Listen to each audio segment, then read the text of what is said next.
Oke, di sini saya mau berbagi cerita.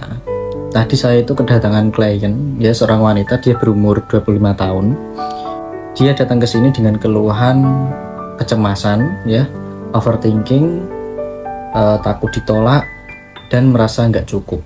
Yang mengejutkan lagi adalah saat saya memasuki pikiran bawah sadarnya dengan teknik hipnoterapi, banyak dari luka itu ternyata muncul di masa kecil, tentunya di usia 0 sampai 7 tahun. Dan di usia tersebut adalah fase di mana otak anak menyerap segalanya itu seperti spons. Belum bisa menyaring mana yang baik dan mana yang membahayakan. Belum bisa berpikir logis seperti orang yang dewasa. Jadi, ketika saat seseorang anak itu dimarahi, dibentak, dibanding-bandingkan, dia mungkin cuman bisa diam saja dan tidak bisa berkata apa-apa. Tapi itu justru tersimpan kuat di pikiran bawah sadarnya, dan perasaan-perasaan itu justru juga tersimpan di pikiran bawah sadarnya.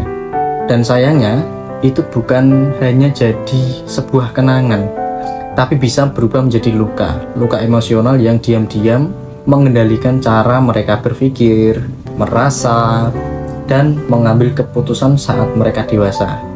Dan ini ada contoh nyata yang tadi datang ke sini itu. Saat saya menangani klien saya tadi, yang dia berusia 25 tahun ya, ternyata dia sejak kecil itu sering dibentak, sering dimarahi oleh ibunya. Dia belajar bahwa kesalahan itu sama dengan ditolak. Sekarang setiap dia mau mengambil keputusan atau memulai sesuatu, tubuhnya langsung bereaksi takut, panik, cemas, gelisah, bahkan sampai mual. Dan akarnya ternyata dari luka saat dia berumur 5 tahun. Itulah kenapa saat fase umur 0 sampai 7 tahun ini disebut dengan masa emas, bukan cuma otak, tapi juga untuk membangun fondasi emosional anak itu sendiri. Nah, jadi kalau kamu punya anak atau sedang menyembuhkan luka masa kecil kamu, ingat-ingat ini. Anak nggak butuh orang tua yang sempurna, tapi mereka butuh orang tua yang benar-benar hadir secara emosional, yang bisa bilang, nggak apa-apa nangis, mama ada di sini kok, mama tahu kamu kecewa, yuk sini peluk. Nah, seperti itu.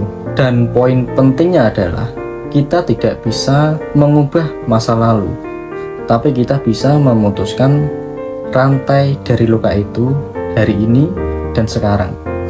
Jadi untuk kalian yang punya masalah emosional, masalah mental, coba